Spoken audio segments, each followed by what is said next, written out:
नमस्कार, मैं हूं नीलू। तो देखिए, इजराइल ने एक बार फिर से सीजफायर का उल्लंघन किया है और लेबनान पर हमला किया है। कितना नुकसान लेबनान में हुआ है और बार बार इजराइल जिस तरह से लेबनान में सीजफायर को तोड़ रहा है, उसके क्या मायने हैं और आगे आने वाले दिनों में क्या परिणाम हो सकते हैं, बातचीत करने के लिए मयंक मेरे साथ है। मयंक, एक बार फिर से सीजफायर का उल्लंघन, इजराइल ने हमला किया है, किस तरह के नुकसान की खबर है? देखिए, सबसे पहली बात तो यह है कि कल रात को, बीती रात को लेबनान से जो तस्वीरें सामने आई सोशल मीडिया में, जो हमने तस्वीरें देखी आधी रात को जब इजराइल ने स्ट्राइक करी दक्षिणी लेबनान में, उसके बाद हजारों लोग लेबनान की सड़कों पर बाहर थे और पूरे दक्षिणी लेबनान में लब्बैक या हुसैन के नारे लग रहे थे। नसरल्ला जो एक्स चीफ हैं हिजबुल्लाह के थे, उनके लिए नारे लगाए जा रहे थे और अली खामेनी साहब के लिए भी नारे लग रहे थे। बहुत दिनों बाद ये तस्वीरें सामने आई। हमने एक बार पिछले वीडियो में भी ऐसे ही बताया था कि जब ये खबर आई थी कि हिजबुल्लाह को डिसआर्म करने की कोशिश हो रही है, जैसे हमास से हथियार रखने की बात हो रही है, ऐसे हिजबुल्लाह को भी कहा जा रहा था दबाव डाल के कि आप हथियार छोड़ दीजिए। उस समय अली लारिजानी जो एडवाइजर हैं अली खामेनी साहब के, वो बेरूत गए थे। उस समय भी ये तस्वीरें सामने आई थी, लेबनान की सड़कों पर लाखों लोग जमा थे और रात के वक्त की तस्वीरें, ऐसे ही तस्वीरें कल भी देखने को मिली हैं और हजारों लोग जो हैं वो खासकर दक्षिणी लेबनान में बेरूत से भी कुछ तस्वीरें आई हैं जिसमें लोग सड़कों पे थे और सब जगह लब्बैक या हुसैन के नारे लग रहे थे, नसरल्ला के लिए नारे लग रहे थे और ये कहा जा रहा था कि जो हिजबुल्लाह के समर्थक हैं उनकी तरफ से कहा जा रहा था कि हम किसी शर्त पर भी हथियार सरेंडर नहीं करेंगे। देखिए, ये पिछले जब से सीजफायर लागू हुआ है लेबनान और इजराइल के बीच में, जो ये सीजफायर हुआ उसके बाद से लगातार इजराइल की तरफ से कई बार सीजफायर तोड़ा गया है और कई बार हमले हुए हैं और ऐसा ही हमला बीती रात भी हुआ जिसमें ड्रोन से स्ट्राइक हुई और एयर स्ट्राइक्स की गई, फाइटर जेट ने स्ट्राइक की। हमने देखा कि सैटरडे को भी, जो शनिवार बीता गया, उस दिन भी ऐसे हमले हुए थे जिसमें कुछ लोगों की मौत हुई थी और कुछ लोग घायल भी हुए थे। अब देखिए, ये जो पूरी कोशिश है, अभी जो खबर सामने आई है कि ये दक्षिणी लेबनान में ये हमला हुआ, जिसके बाद जो जोसेफ ऑन है लेबनान के राष्ट्रपति हैं, उनकी तरफ से बयान आया। उन्होंने कहा, Lebanese president Joseph on however insist Israel's strike targeted eight civilian facilities and condemns what he says is a breach of a ceasefire negotiated last year.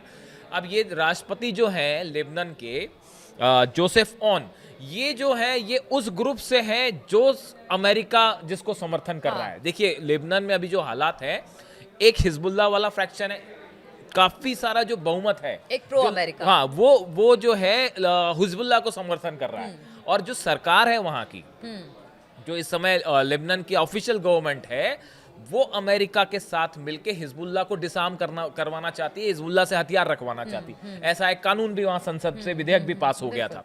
तो अब देखिए, हालात ये है कि जो ग्रुप अमेरिका को समर्थन कर रहा है, लेबनान की जो सरकार है, उनके राष्ट्रपति खुद इजराइल पर आरोप लगा रहे हैं कि आपने हमारे सिविलियंस को मार दिया, आपने सीजफायर का उल्लंघन कर दिया। ये हिजबुल्लाह तो कह ही रहा है, हिजबुल्लाह तो जो कह रहा है वो कह रहा है, जो ग्रुप समर्थन कर रहा है अमेरिका का, वही इजराइल पर आरोप लगा रहा है। क्योंकि बार बार इजराइल कहता है कि वो हिजबुल्लाह को टारगेट कर रहा है, इसीलिए वो मार रहा है। अब इजराइल की तरफ से ये बात कही गई कि हमने उस हिजबुल्लाह का जो स्ट्रक्चर है, जहां पे मशीनरी थी, उनके वेपन डिपोज थे, हमने उसको निशाना बनाया, ऐसा इजराइल की तरफ से कहा गया।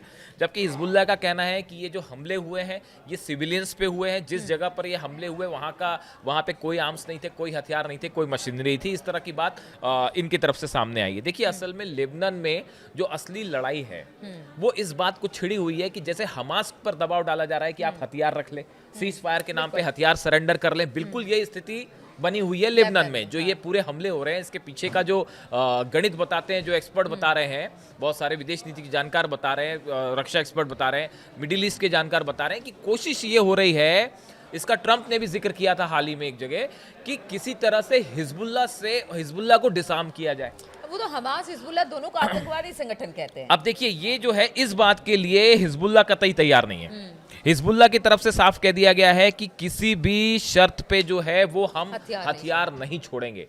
जो नईम कासिम उनके चीफ हैं हिजबुल्लाह के, उनकी तरफ से ये बयान सामने आया है। उन्होंने साफ कह दिया है कि हिजबुल्लाह जो है वो अपने हथियार नहीं छोड़ेगा और किसी भी तरह के जो हमले इजराइल करेगा हम उसके जवाब देंगे, या इजराइल से समर्थित कोई भी अगर गतिविधि होती है लेबनान में तो हिजबुल्लाह उसका मुकाबला करे। देखिए, पिछले कुछ समय में ये बात साफ है, कि जाहिर सी बात है कि इतने अटैक हुए हैं लेबनान में, हिजबुल्लाह के ऊपर अटैक हुए कि उनका काफी सारा नुकसान हुआ है, काफी हथियार तबाह हुए हैं और कमजोर भी हुआ है। और खासकर बशर अल असद सरकार के हटने के बाद जो सप्लाई सीरिया से हो रही थी हथियारों की, या जो मदद सीरिया से मिल रही थी, वो सब बंद हो गई। तो बड़ी साधारण सी बात है कि हिजबुल्लाह उस मुकाबले में जो है स्ट्रगल कर रहा है। लेकिन बताया ये जाता है कि ईरान की मदद से एक बार फिर हिजबुल्लाह को तेजी से मजबूत किया जा रहा है और हथियार पहुंचाने की भी कोशिश हो रही है उसके पास, और फाइनेंशियली भी स्ट्रांग करने की कोशिश हो रही है। देखिए, पिछली बार जब एक कानून पास हुआ था कि हिजबुल्लाह हथियार रख ले, उस समय अमेरिका की तरफ से, इजराइल की तरफ से, वहां की जो गवर्नमेंट है उस पर दबाव आया, सरकार ने नियम भी पास कर दिया। लेकिन उसके फौरन बाद क्या हुआ, अली खामेनी साहब ने अपने जो अच्छा, ये कॉन्फ्लिक्ट देखिए हिजबुल्लाह का लेबनान में और गजा में हमास भी हम देख रहे हैं कि जब से शांति वार्ता हुई उसके बाद बहुत सारी ऐसे खबरें आई कि लगा कि अब शांति वार्ता खत्म हो जाएगी, स्थिति बेहतर नहीं रहेगी। इसी बीच ट्रंप का भी बयान आ गया। तो वही हाल जिस तरह से गजा में हमास इस वक्त अपने हथियारों का प्रदर्शन कर रहा है, हथियार ना छोड़ने पर अब तक सहमति नहीं बनी है, वैसे ही लेबनान में हिजबुल्लाह को लेकर भी उसी तरह की स्थिति ट्रंप का जो और ये कॉन्फ्लिक्ट आगे भी रहेगा। ट्रंप का जो नया बयान हमास को लेकर आया है, उन्होंने कहा है they will disarm and if they don't do so we will disarm them and it will happen quickly and perhaps violently। ये ट्रंप का एक प्रकार से नई धमकी आई है हमास को लेकर। उन्होंने कहा है कि अगर हमास हथियार नहीं छोड़ेगा तो हम अपनी सेना भेज के उनसे वायलेंटली जो है हथियार छुड़वा देंगे। इस तरह का बयान आया है। देखिए, ऑलरेडी सीज फायर जो है वो खतरे में पड़ता दिखाई दे रहा है और दूसरे फेज की जो बातचीत थी वो अटक गई है। अभी तक जो हमास की तरफ से रुख सामने आया है उसके मुताबिक हमास सरेंडर नहीं करेगा। ये बात बिल्कुल साफ है और ये आसान नहीं होगा अमेरिका के लिए, चाहे इजराइल के लिए हथियार रखवाना। नेतन्याहू की तरफ से भी साफ कह दिया गया है कि अगर सरेंडर नहीं होता है तो हम अटैक करेंगे। यानी अब देखिए, जो सेकंड दौर की बातचीत है, ये पहले दौर की बात थी सिर्फ कि आप बंधक छोड़ेंगे, वो प्रिजनर छोड़ेंगे, वो बात हो गई। हाँ। अब वो खत्म हो चुका है सिलसिला। अब आगे है नए सिरे से जो बातचीत है कुछ बिंदुओं पर जो वो नए सिरे से फंस गई है। हाँ। वो है हथियार छोड़ने को लेकर, जिसके लिए हमास तैयार नहीं है, वैसे ही जैसे हिजबुल्लाह तैयार नहीं है। दोनों की तरफ से कहा जा रहा है कि भाई हमारी सुरक्षा की क्या गारंटी है, कल को हम हथियार छोड़ दें उसके बाद हमारी सुरक्षा की क्या गारंटी होगी, फिलिस्तीन की सुरक्षा की क्या गारंटी होगी, या लेबनान में सुरक्षा की क्या गारंटी होगी। इस बात को लेकर हिजबुल्लाह और हमास दोनों हथियार नहीं छोड़ना चाहते। ईरान जो है उसने पहले ही ये बात साफ कर दी है कि आप जो भी डील करें सोच समझ कर करें, इजराइल की तरफ से कभी भी धोखा मिल सकता है। इस तरह की बात विदेश मंत्रालय की तरफ से, ईरान की तरफ से आई है। इस सिचुएशन में देखिए, हम गाजा में फिर से सीज फायर को लेकर डेडलॉक खड़ा हो चुका है और अब जो है ये डील आगे हो पाएगी नहीं हो पाएगी, ये मामला अधर में अटका हुआ है। लेकिन इस बीच जो है, जो कहते हैं ना कि मिडिल ईस्ट में एक वॉर शुरू होता है और उसके बाद अभी वो खत्म भी नहीं होता है कि दूसरी जंग शुरू हो जाती है। और देखिए, हमने कल बीती रात कई सारे देशों में देखा कि गाजा को लेकर प्रदर्शन, जबरदस्त प्रदर्शन हुआ है, सड़कों पर उतरे हैं लोग। कई देशों में 4 से 5 देशों में कल रात को 24 घंटे के अंदर इजराइल के खिलाफ भयंकर प्रदर्शन।